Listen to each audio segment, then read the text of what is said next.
4th Class Appleton, and this is Midshipman 4th Class Morgan. And today we're going to be discussing the possibility of the Navy changing its fitness standards. For years, the Marine Corps has used the combat fitness test to test the ability of Marines to perform under combat, and currently the Army and the Navy are focusing on doing a test similar to that. The Navy would need to focus on things that happen in ships, and one of the most important things is fighting fires. So they would need to focus on exercises such as the fireman carry, the fire hose drag, the ladder climb, the plank, and the standing long jump. Okay, so what this means to all of you and how you should prepare for this test. So first and foremost, if you're going to be fighting fires, obviously you should be familiar with firefighting equipment and the changes that you'll have to make physically to perform these tests while wearing the equipment. And one of the main components of the test we'll focus on is muscular endurance.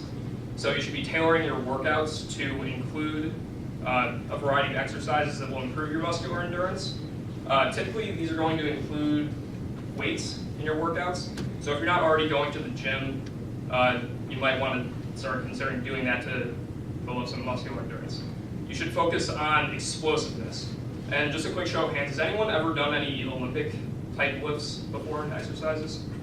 A few people. So you're familiar with the types of exercises you should be doing. For those of you who aren't as familiar with that, you can always do exercises like box jumps. Really anything that will be quick reactions and agility using your muscles at high speeds. You'll also want to improve your core strength, not only for the plank. I don't know if there's any confusion on that. The plank is just a plank, so that would likely be for a longer amount of time. You'll also want to improve your core strength for exercises like the buddy carry or doing the fire hose drag, because that puts much more stress on your core and you'll be using those muscles to either run or pull the rope. And another good idea is to check out a firefighter department's fitness routine, what they're doing to prepare for their annual tests. So you definitely want to be able to pass these tests, and then of course still being able to complete the PRT with a satisfactory score. Okay. So, and I don't know if any of you were here for this, but I decided to grab a few pictures off of the ISU NROTC Facebook page, where we actually used to do firefighter training, and I don't believe that we currently do this. But you can see the Alpha Leadership Lab worked with the Ames Fire Department to practice damage control and the kind of routine of fighting fires, or you can see over here evacuating an injured sailor. Injuries are good. So if anyone has any questions, feel free to ask. Yes? I read the article off many times too, and that's going to be, they're talking about implementing it in addition to the PRT, correct? Yes, they haven't set any particular, like, this is what's going to be changed, or it likely would end up being how the Marines have their CFT. So they do it once annually, but we have, like how we still run the PFT twice, once per score per semester.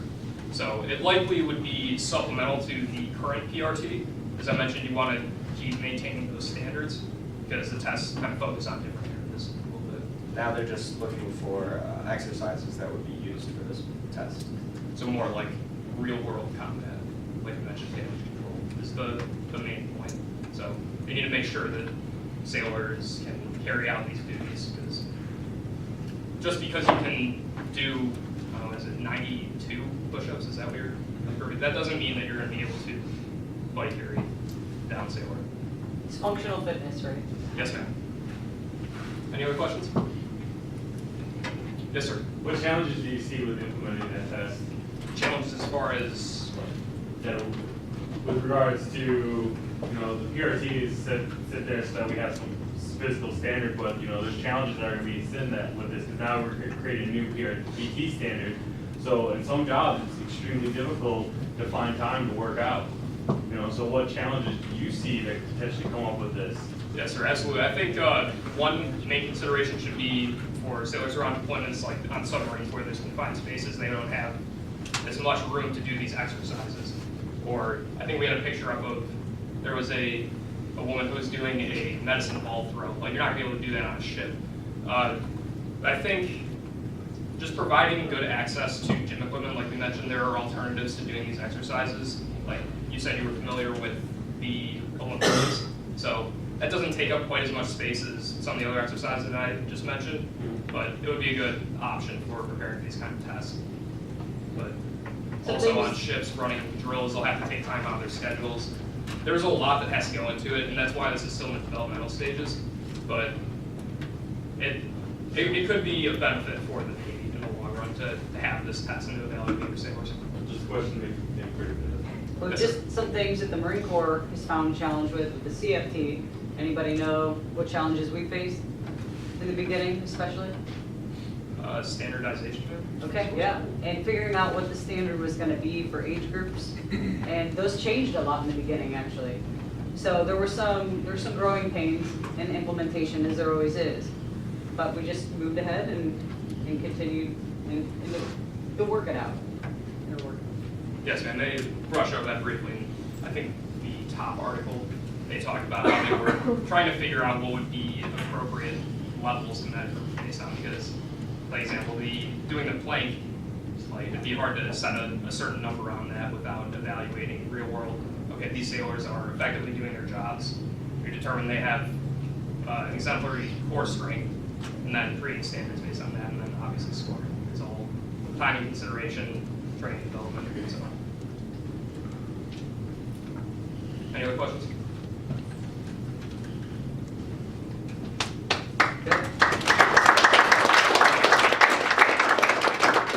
I just want to add a couple of things, because you mentioned we used to do firefighting. We did actually do it while I've been here. We took it out last year. And the reason we did that is we didn't see the utility in it, and we wanted to get you to destination Iowa State.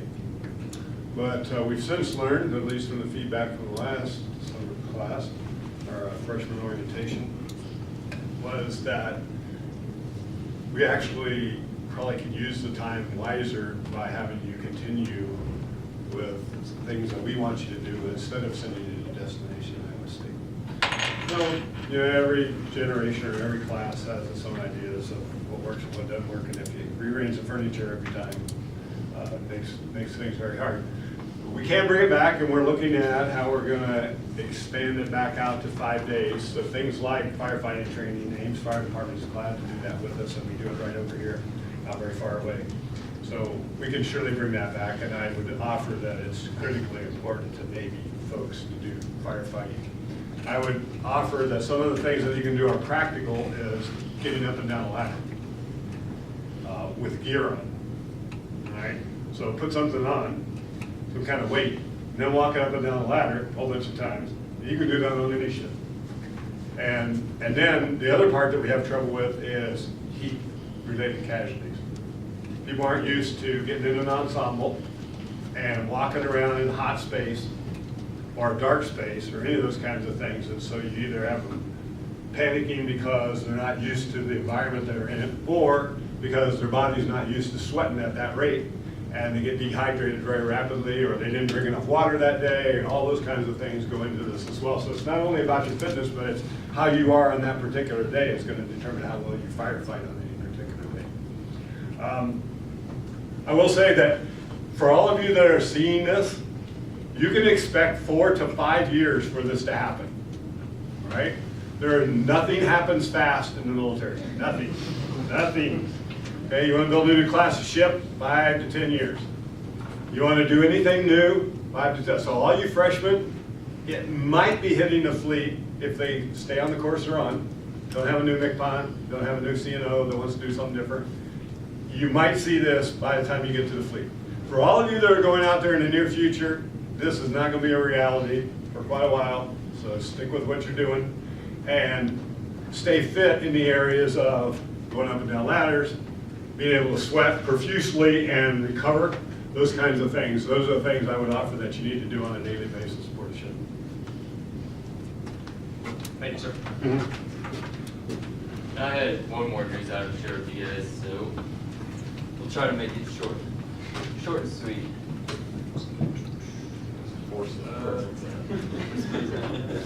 Down there. Control F5. Found it. Alright.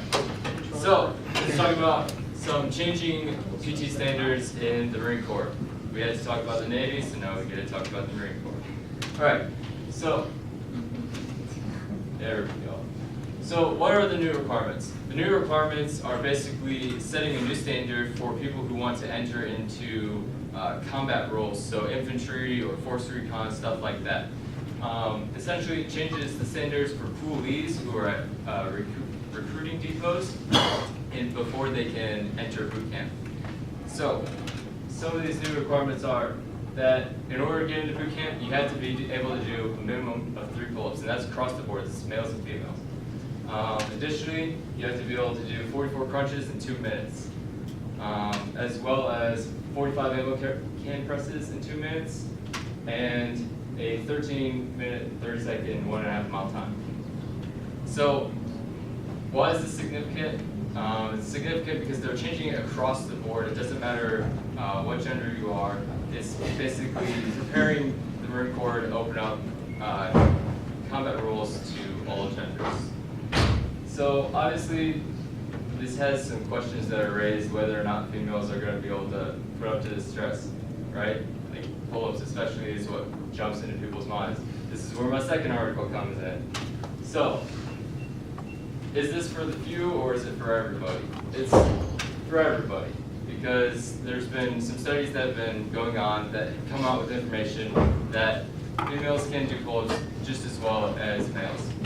So with programs like the Armstrong pull-up program, doing ladders with pull-ups, there's been females who have been able to get to the level of 17 pull-ups in the matter of a few months. So given that those numbers, it's realistic to expect that we might be seeing more and more females integrated into these combat roles because they're going to be able to keep up with their male counterparts. So how does that affect our leadership, especially in the Marine Corps? It means that you're going to be leading different people. So you have to take that into consideration. You have to change your leadership style in order to fit your platoon, your squad, whatever, a little bit better due to these integration standards. Do you know the new program that they just came out with for the Marine Corps? New program. For pull-ups? For pull-ups? And females specifically? It's No, brand new. I think It's called I 0 to saw it. 20, okay? And it was developed by a female major. And basically, if you are unable to do pull-up, she has this program that should help you improve your pull-ups very quickly. And it's not just doing pull-ups, but you have to do pull-ups every day. There are many physiologists that say that women cannot do pull-ups like males. And if you look at how the female body is formed, it would probably be reasonable to expect that most females are not going to be able to ever perform to the level of most males. So, keeping that in mind, there's still a minimum that the Marine Corps wants all its females to hit, and that's that 3 pull-up mark. So this program that they just developed is supposedly going to help all the females right now that are in the fleet that can't do pull-ups. Hit those 3, okay, at least. I do remember reading about that, and it also mentioned in the article that had that woman, she wrote it. It mentioned that program. Typically, what you see when you have people training to get more pull-ups is that they plateau at a certain point. Was that program was designed to where you don't really plateau. You can keep on getting more and more pull-ups and keep on increasing your strength as you go along. So if you're struggling with pull-ups and you're male or female, this might be a good program for you to look at. There, yes. So if you are trying to make a solid standard for everybody, why do you need to change your leadership accordingly? Different people's, like, so men and women will have different experiences coming up through life, so you change your leadership to fit their experiences. So if I was going to lead somebody who came up in a rough neighborhood versus somebody who's going to come up in a nice easy neighborhood. It's going to be two completely different leadership styles for each person, and so you kind of have to adapt it based on who they are as they come up, which is a little bit different for male and female, I would say. I would offer that you have to change the male culture. So, Because you got a bunch of testosterone in the room, and everybody's gonna say, she can't do it, she's weak, she's this, she's that. You're gonna have to change that. That's what you have to change. Let's be honest with one another. If you don't change that, Marines have been hanging around, guys have been hanging around guys in the Marine Corps a long time. And this woman's gonna be the outlier. And they're gonna wanna know, what's she made of? It's like the weak guy. They'll find the weak guy. Well, the Marines not find the weak guy in the unit. Yes, sir, we will. Oh, absolutely. And what will they do? They'll dog that guy till he leaves, or he gets stronger, one or the other. The same thing's gonna happen here. So if you wanna lead people better, you gotta change their mentality about how you make weak people strong. Or how you make people that maybe cannot perform at the same level as you, what role can they play? And work them in that way. Those are the things that have to be considered here. Otherwise, we're gonna have this male mindset that says, they're women, they shouldn't be here anyway. Thank you, sir. good. I'll say from my perspective, something that I have to develop in my leadership is, I developed an opinion that females are probably not gonna have the upper body strength. Most females are not gonna have the upper body strength as males. And I thought the arm hang test should always be optional, and if females want to do that, that's what they should be able to do. Now, the Marine Corps is going away from that, and it sounds like we're going to be hitting this pull-up thing pretty strong. And I have to change not only my own physical standards and train to this, which I am developing right now. We put my pull-up bar back up, and Gunny and I are making me do pull-ups every day because I need to work on my pull-ups. I'm physically fit, but I'm not fit to that level, and I need to change that for me. And when I can change that for me, I can help my female Marines and my male Marines change that for them. So I have to buy into this and become it, right? Because I have to change with it. I can't be stagnant and stay there and say, I don't agree with this. Nope, I have to take this and go with it. And that's what I'm working on right now. So it's absolutely applicable. Hoorah. Anything else? Thank you.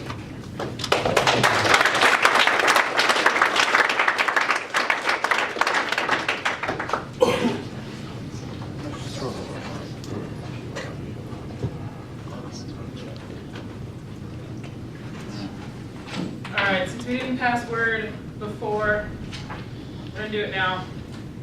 First of all, 3rd platoon, good job on that. We never really clarified the format for the current events, so we just wanted to do that now.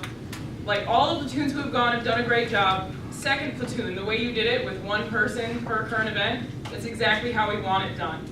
So in the future, squad leaders, we want each of you to have your own current event, spend one slide, 1 or 2 talking about it real quick, just like 2nd platoon did. Okay. Also, have that presentation sent up to Callis by the Friday before you're presenting. So we need to see it, and as you can see, the staff is really interested in seeing what you guys are presenting on, and they want to be here to contribute and help us get more information. And if we don't have your slides, then they don't know what we're talking about and don't have the time to, brush up on these topics. So get those up to us on time. All right, on another note, if you're assigned an essay, send it up your chain of command regardless of who it comes from. And I know that we only assign essays for things that you failed to do correctly. And we've seen a lot of essays that are full of attitude, disrespect, sass, backtalk, and we want these to go up the chain of command so that at the squad leader or platoon sergeant level, you guys can say, hey, you need to rewrite this. This is not polite, this is not how we take criticism. You have to learn to take criticism and reprimand for doing things wrong. So send those up your chain, and just, if you did something wrong, just write the essay. It's not that hard. We will be instituting a Midshipman of the Month program. I wrote that in the email this last week. You guys all should have seen it. There's a thing up on Blackboard. You can go, you can write, hey, I want to nominate this person for Midshipman of the Month, We think it'll be really great. Just give like a short description of why you think they deserve to be Midshipman of the Month. And we'll start with that next month. The first midshipman will be named, and there will be a prize or an award or maybe a gift card associated with it. We don't have that totally locked down, but it'll be really cool. So go on, nominate people. OCs and NESAPs can be nominated as well. Bill requests due next Friday. I hope you're working on those. Uniform inspection next Tuesday at lab. Relay for Life, Midshipman Huntley just sent out an email for that. Get signed up for that. It's a great event. It's through the night, and we want a lot of people to be running. OC Boyd, would you like to Yes. discuss your thing?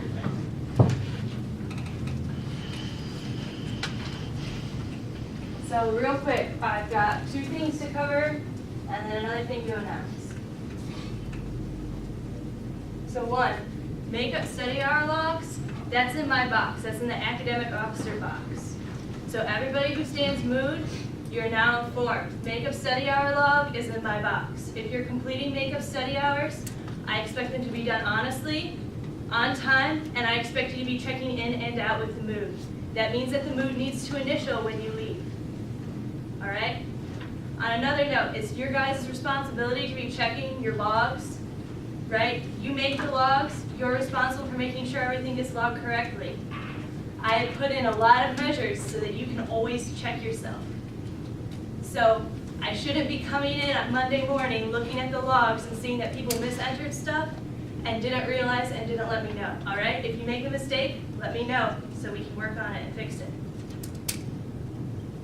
So that's your responsibility. On a happier note, the tri-service, the Air Force, Army, and Navy, we're all teaming up to start a new tutoring program. So this is in addition to the tutoring that the Navy already provides for you guys. And it sounds like a great opportunity. I'm really excited about it. So briefly, it's 2 things. So we're going to have study sessions, and these are going to be things, we're going to have a facilitator in a room at a given time every week. And you can sign up and attend these study sessions. It's just a group of people in the same class, and maybe one person who's been through the class and knows what they're doing, and you just go and you practice, you work on problems that you have, teamwork, right? Nobody left behind. So we're looking for facilitators for those groups, and we're looking for specifically Physics 1, Physics 2, Calculus 1, and Calculus 2. Now I know that we've set up some basic ones. I've been running some physics sessions, and Klusner's been running some calc sessions for the unit, but we're trying to get all 3 branches in on this because we're not the only ones struggling. Everyone's struggling, and we're all trying to help each other out. Additionally, they have a tutoring program set up. We're trying to set it up. It's one-on-one tutoring. So all of you guys who got stuck in a tutoring group, and there were 5 other people in there with you, and it was more like another class, right? This is going to be different. This is a one-on-one tutoring. You meet with another person who's taking the class. So, and it's any class. It's not just physics. It's not just calculus. It's any class you might be in. So if you have a desire to be tutored in a specific course, or you have a desire to be a tutor in a specific course, I'm going to be taking names for that. So I really encourage you guys to volunteer to be a tutor. All you need is to get a B+ or above in any given course. And you just send up a list of the courses you're willing to tutor people in. We'll keep a list on file, and then if anyone requests a tutor in that course, and we match you with that person, you'll get notified and you can set up tutoring times with that person. I understand that this is a big obligation. Well, it's not a big obligation, but it's a big thing to put your name into a pool and maybe have to give up some time to help out other people. But it's a really great thing to do. I really encourage you all to think about it. I'll be sending out an email about it. And also, there's no reward for tutoring or facilitating a study session as of right now, but we're working on getting a reward, and it does count for volunteer hours, so keep that in mind. And keep your eyes out for an email. Awesome job.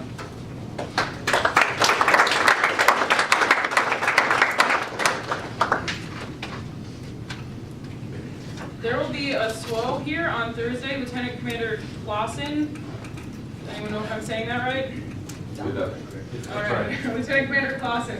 So can I just get a raise of hand, like a hand raising vote or whatever, show me your hands if you want to speak to this person on Thursday.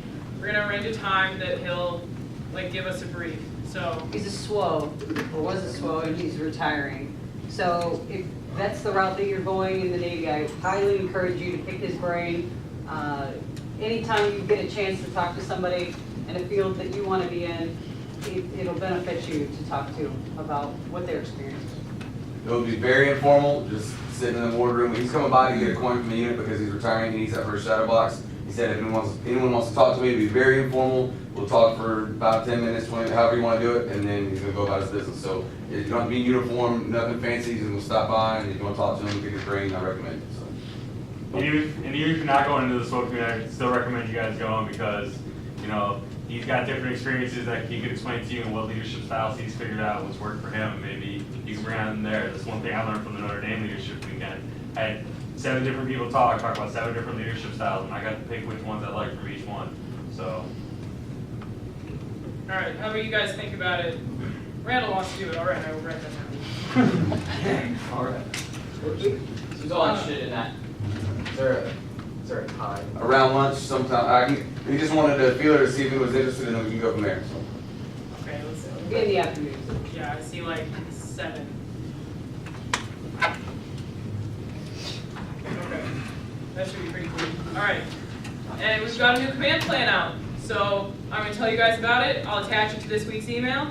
But just a quick summary, where we've been. Ship selection, it went great. It was just me. Thank you everyone for coming. It was awesome. It was a great party. The soundtrack was especially perfect. Colorado this weekend, we've seen all the hard work that drill team has been putting into it. Like, go get it. We are confident that you'll do really well there. Good luck. We expect great things. I wrote that here. Yeah. Strategic plan, it's done, it looks awesome. It's around, thank you Captain Millay for getting that done. Looks great, everyone take a look, they're around the armory. Notre Dame, we're about to give you a brief on what we just saw at Notre Dame. It was also awesome, everything was awesome on here. Active shooter drill, went awesome. It went really well, people. I even got a request for a monthly one. Maybe they were just enjoying hitting you there. Apparently everyone in the class loved getting to beat up on gunnery. So maybe we can do that more often. He didn't mention Midshipman of the Month, which I just explained. If you guys have any questions about the Midshipman of the Month process, you can feel free to send it up or ask anyone on staff. We're all tracking with that. And we've started to step up our PT plans. We're going to keep doing that.